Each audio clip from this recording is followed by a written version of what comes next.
یوستونا چطورید؟ خیلی خوش اومدید به این ویدیو.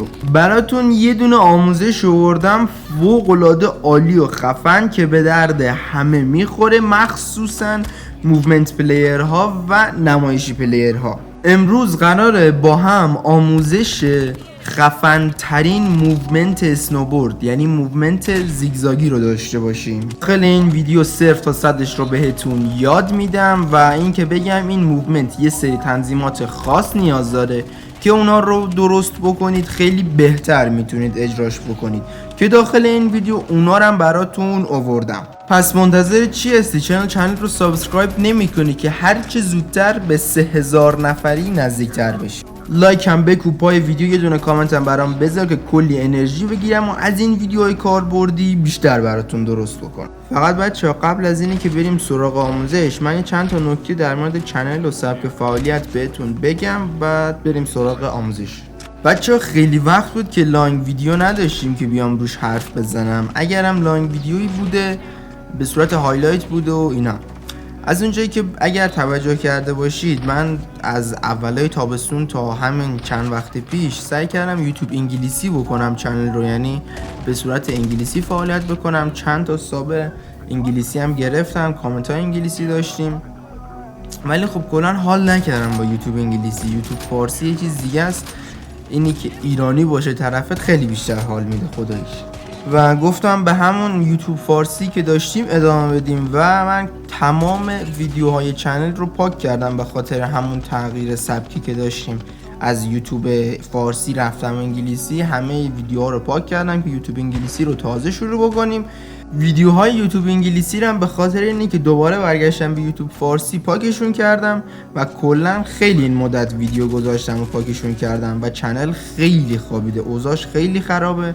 به خاطر اینی که من هی پاک کردم، هی ویدیو گذاشتم، هی سبک عوض کردم، خیلی به چنل فشار اومده و احتمال زیاد یوتیوب بخوابونه این چنل رو تا یه مدتی و قصد دارم دوباره از صفر ویدیوهای جدید بذاریم، ویدیوهای جذابتر، خفنتر، آموزشی‌تر و حرفه‌ای‌تر که یوتیوب ویدیوها رو ببره توی اکسپلور یوتیوب و به آدمای بیشتری نشون بده، سابسکرایبر جدید بیاره و قراره کلن از این به بعد بهتری کنیم.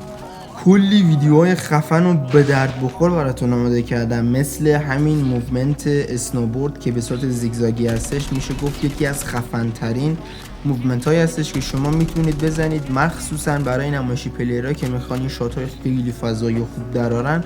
خیلی به کارشون میاد این موومنت.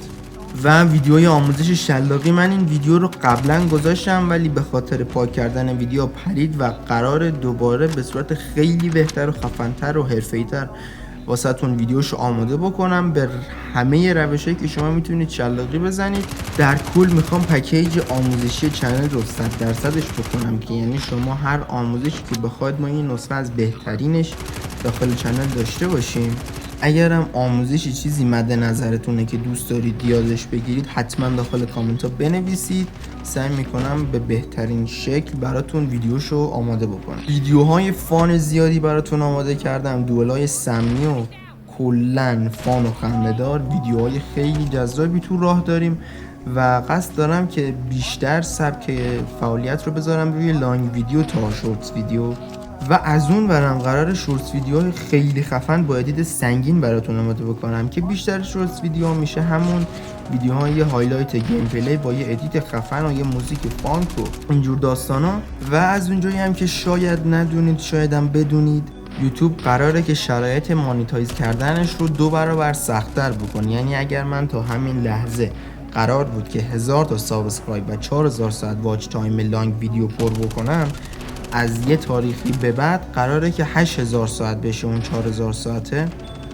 و برای اونایی هم که قرار بوده با شورتس ویدیو خودشون رو مانیتایز بکنن، توی 3 ماه گذشته اگر قرار بوده 10 میلیون ویو داشته باشن، اون 10 میلیون میشه 20 میلیون ویو و این خیلی سخته و این برای ما ایرانی‌ها خیلی سخت‌تر از چیزی هستش که خود یوتیوب گذاشته، چون از ویوها، لایک‌ها و سابسکرایبرهایی که میان بعضیاشون رو یوتیوب بات تشخیص میده و عضو واقعی حساب نمیشن و میپرونشون.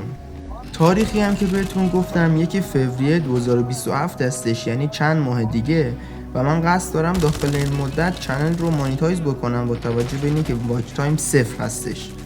و آره بدون معطلی بزنید بریم سراغ آموزش.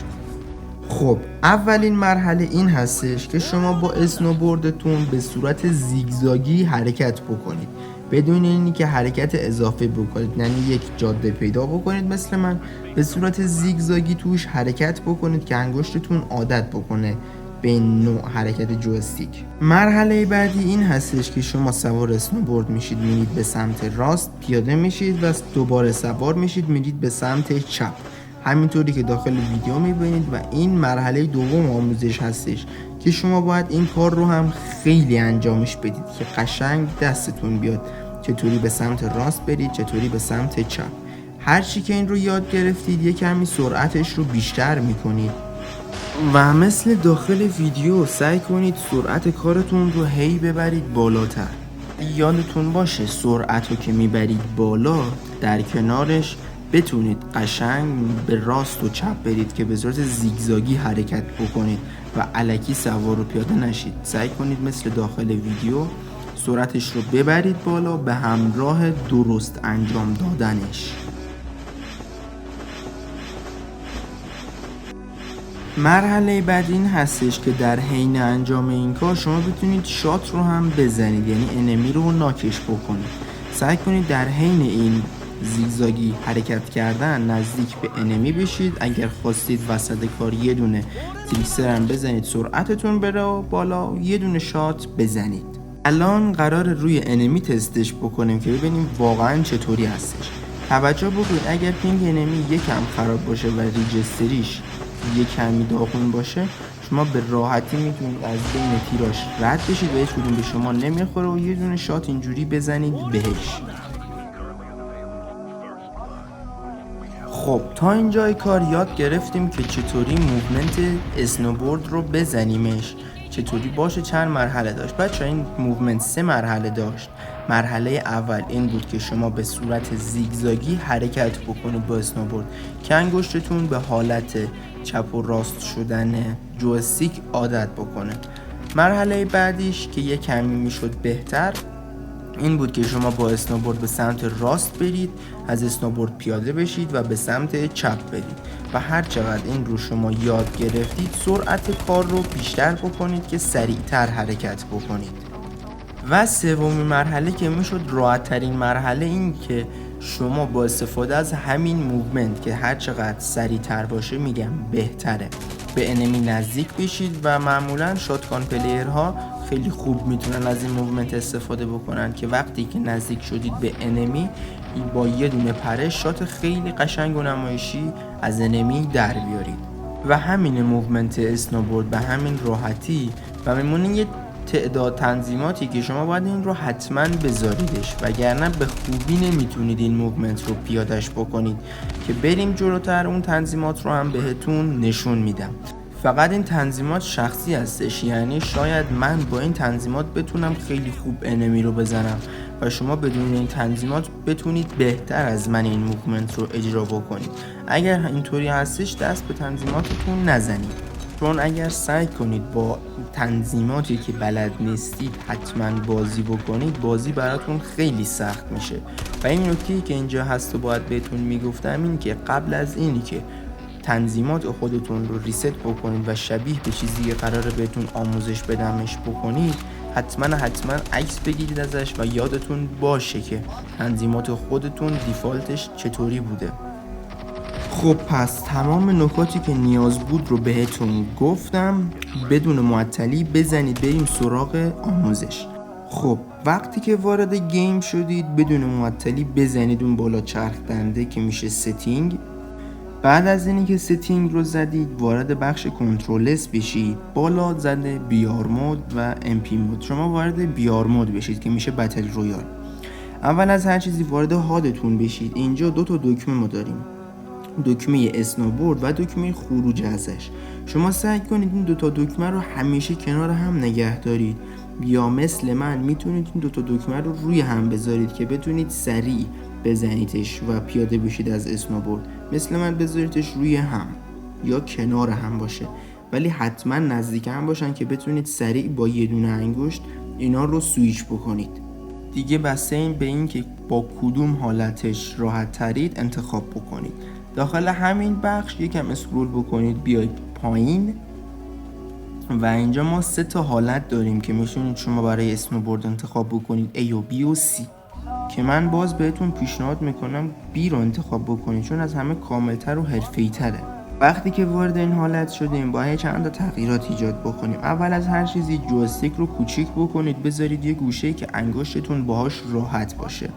سمت راست صفحه جایی که دکمه خروج رو گذاشتید و جایی که دکمه پرش و ترمز اسنوبورد هست باید از انگشتی که صفحه رو چپ و راست میکنه جدا باشه. الان من با انگشت اشاره ترمز، جامپ و خروج از اسنوبورد رو میزنم، با انگشت شست صفحه رو چپ و راست میکنم که شما باید به این تسلط داشته باشید که خیلی راحت بتونید صفحه رو این ور اون ور بکنید که بتونید خیلی سریع به صورت زیگزاگی خروج بزنید و سوار اسنوبورد بشید که خیلی براتون راحت باشه. اگر بخواید همه این کارها رو با انگشت شستتون بکنید که خیلی سخته و پیشنهاد میکنم حتما 3 یا 4 انگشته بازی بکنید که راحت باشید با این حالت. و اینم از تنظیماتی که نیاز داشتین موومنت و حتما سعی کنید با تنظیماتی که راحتید بازی بکنید. اگرم اوکی میتونید این ستینگی که بهتون دادم رو بچینید و استفاده بکنید.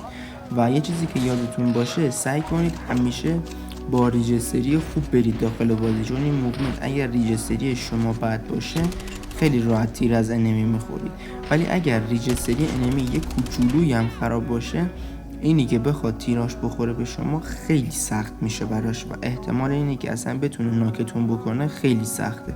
میتونید خیلی راحت بهش نزدیک بشید و شما ناکش بکنید. و اینم از آموزش کامل موومنت زیگزاگی با اسنوبورد که به نظر من یکی از خفن ترین هست. یعنی شما اگر داخلی یه دونه اوپن لابی یه دونه اسنوبورد گیرتون بیاد، یه دونه شاتگان هم گیرتون بیاد، یه راحت وین با شما، چون خیلی راحت میتونید همه انمی ها رو ناکشون بکنید. امیدوارم که این آموزش به دردتون خورده باشه. نظری چیزی داشتید حتما داخل کامنت ها بنویسید. و یه چیزی دیگه قبل از اینکه خداحافظی کنیم حتما کانال رو سابسکرایب بکنید، ویدیو رو لایک بکنید برای آموزش های بیشتر و ویدیوهای بهتری که قرار داشته باشین. خیلی خیلی دوستتون دارم. تا ویدیوهای بعدی خدا نگهدار. فقط یه چیزی قبلش بهتون بگم، اینکه میتونید از ادامه گیم پلی هم لذت ببرید. سطح بازی خیلی خوبیه. امیدوارم از اینم خوشتون بیاد. فعلا بابا.